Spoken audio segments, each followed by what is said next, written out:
आइए जानते हैं ऑर्डर 33 और 44 आदेश 33 और 34 क्या होते हैं। ये कोड ऑफ सिविल प्रोसीजर 1908 के तहत वर्णित किया गया है।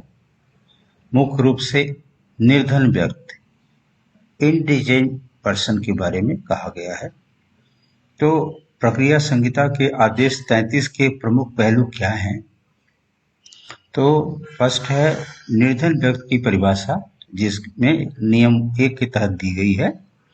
कोई व्यक्ति निर्धन तब कहलाता है जब उसके पास निर्धारित न्यायालय शुल्क अदा करने के लिए पर्याप्त साधन न हो, या यदि कोई शुल्क निर्धारित न हो तो उसके पास 1000 मूल्य की कोई संपत्ति न हो। यह जो है छूट प्राप्त संपत्ति और मुकदमे के विषय वस्तु को छोड़कर होने का मानक है। तो कहने का तात्पर्य यह है कि वो आदमी ही निर्धन व्यक्ति होगा जिसके पास शुल्क भुगतान करने के लिए 1000 रुपये मूल्य की कोई संपत्ति न हो। अब आते हैं आवेदन की क्या प्रक्रिया होगी। नियम 2 और 3 में इसका विवरण है। चल और अचल संपत्ति का पूरा विवरण, मूवेबल इमूवेबल प्रॉपर्टी का पूरा विवरण एक आवेदन पत्र में वो व्यक्ति करेगा और उसे अदालत में व्यक्तिगत रूप से स्वयं जा करके प्रस्तुत करेगा। जब आइए कब तक होगा? जब तक कि छूट न दी गई हो, उसको पूरा विवरण जो है जमा करना। अगर छूट मिल जाती है तब दोबारा उसको जाने की जरूरत नहीं है, प्रस्तुत करने की जरूरत नहीं है। लेकिन जब तक छूट नहीं मिली है निर्धन व्यक्ति को, तो वो जाकर के एप्लीकेशन दे सकता है, जिसमें उसके चल और अचल दोनों संपत्तियों का पूरा विवरण होना चाहिए। अब आगे चलते हैं साधनों की जांच। संसाधन जो भी है उसके पास, उसकी जांच होगी कि जो कह रहा है वित्तीय अवस्था जो उसकी है वो सही है नहीं। तो या तो न्यायालय खुद करेगा या किसी एक अधिकारी को नॉमिनेट करेगा जो आवेदक की वित्तीय स्थिति को सत्यापित करने के लिए जांच करेगा। 14 है आवेदन की अस्वीकृति। आवेदन कब अस्वीकृत कर दिया जाएगा? यह नियम 5 में दिया गया है। आवेदन को अस्वीकार किया जा सकता है यदि आवेदक निर्धन नहीं है, उसने धोखाधड़ी से कोई संपत्ति जो उसके पास थी उसको उसने बेच दी है, किसी को हस्तांतरण कर दी, जो भी किया है, लेकिन यह न्यायालय के नॉलेज में नहीं है या मुकदमे में कार्रवाई का कोई कारण नहीं बताया है कि वो क्यों मुकदमा दायर करना चाह रहा है। तो ऐसे कंडीशन में आवेदन की अस्वीकृति हो सकती है।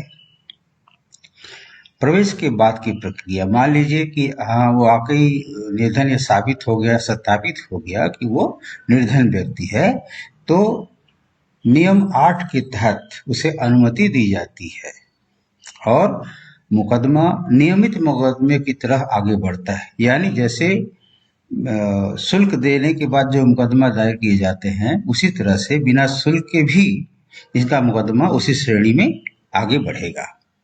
मतलब इसके लिए कोई अलग से प्रावधान नहीं किए गए हैं, उसी में ही इनका भी मुकदमा चलेगा पैरेलल। निरस्तीकरण, कब निरस्तीकरण हो सकता है? नियम 9 में वर्णित है।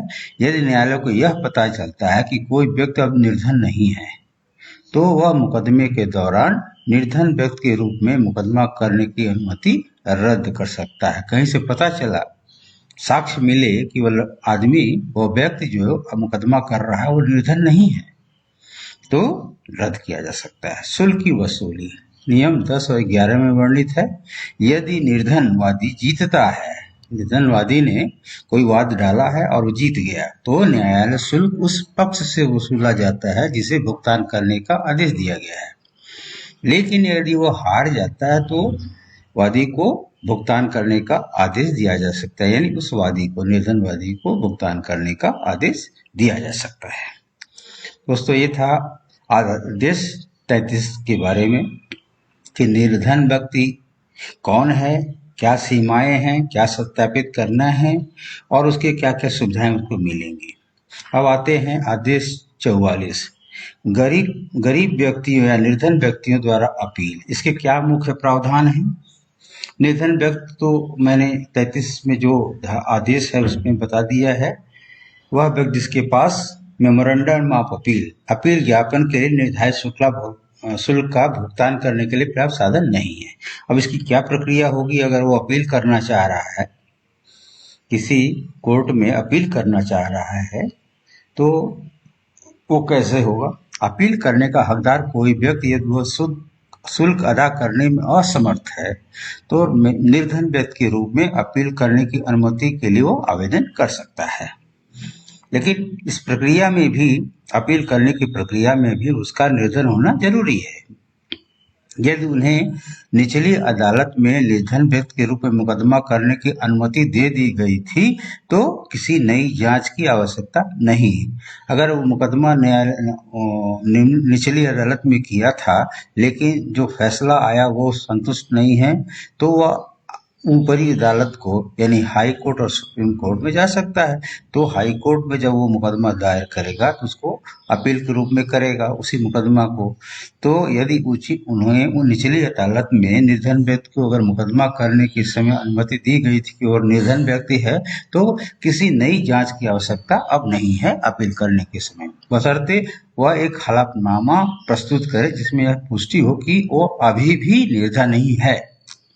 जांच: यदि अपीलकर्ता को निर्धन व्यक्ति होने के नाते मुकदमा करने की अनुमति नहीं दी गई थी तो अपीलीय न्यायालय उनकी वित्तीय स्थिति का निर्धारण करने के लिए जांच करेगा। मान लीजिए कि वो निर्धन व्यक्ति है लेकिन उसको अपील करने की अनुमति नहीं दी गई न्यायालय द्वारा, तो अपीली न्यायालय जो है उसको स्वीकार करेगा अपील को, लेकिन उसकी वित्तीय स्थिति का वो निर्धारण करने के लिए जांच करेगा। अस्वीकृति एवं भुगतान: यदि आवेदन अस्वीकृत हो जाता है तो न्यायालय आवश्यक अदालती शुल्क का भुगतान करने के लिए समय प्रदान करेगा। यदि वो आवेदन करना चाह रहा है अपील के लिए और जांच में पाया गया उसकी स्थिति वैसी नहीं है कि वो निर्धन व्यक्ति है, अगर ये आवेदन अस्वीकृत कर दिया जाता है तो न्यायालय आवश्यक अदालती शुल्क का भुगतान करने के लिए उसे समय प्रदान करेगा। समय सीमा: कोई भी निर्धन व्यक्ति अगर अपील करना चाहेगा तो उच्च न्यायालय के लिए 60 दिन का मौका मिलता है और अन्य न्यायालयों के लिए 30 दिन का समय सीमा होती है जो निर्णय की तिथि से शुरू होती है। जिस दिन फैसला आया था उसके 30 दिन के अंदर उसे अपील करने की आवश्यकता है। अगर उसके बाद करेगा तो अस्वीकृत हो सकता है, अस्वीकृत हो जाएगा। यदि अपील सफल होती है तो अदालती शुल्क आमतौर पर प्रतिवादी से वसूला जाता है। यदि अपील सफल होती है तो अदालती शुल्क आमतौर पर प्रतिवादी से वसूला जाएगा, लेकिन यदि असफल होती है तो शुल्क आवेदक की संपत्ति से वसूला जा सकता है। सो दोस्तों, ये था निर्धन व्यक्ति के संबंध में उसके क्या क्या उसके प्रावधान किए गए हैं CPC 1908 में, और अगर वो अपील करेगा तो उसके क्या प्रावधान है, वो कैसे अपील हो सकती है, कितने दिनों में होगी, क्या समय सीमा है, इसके बारे में समझाया। दोस्तों, एक प्रश्न अवश्य पूछ लिया जाता है आदेश 33 और 44 में निर्धन व्यक्ति से संबंधित। सो दोस्तों, मैंने बहुत ही संक्षिप्त में आसान भाषा में आपको समझाने का प्रयास किया है। आपको ये वीडियो कैसा लगा कमेंट में जरूर बताएं। आज जिन लोगों ने चैनल को सब्सक्राइब नहीं किया है कृपया जरूर सब्सक्राइब करें ताकि मेरा मनोबल बढ़े। मैं और भी अच्छे वीडियो जो एग्जाम से रिलेटेड वीडियो जो है मैं आपको प्रस्तुत करता रहूं। Thanks for watching this video.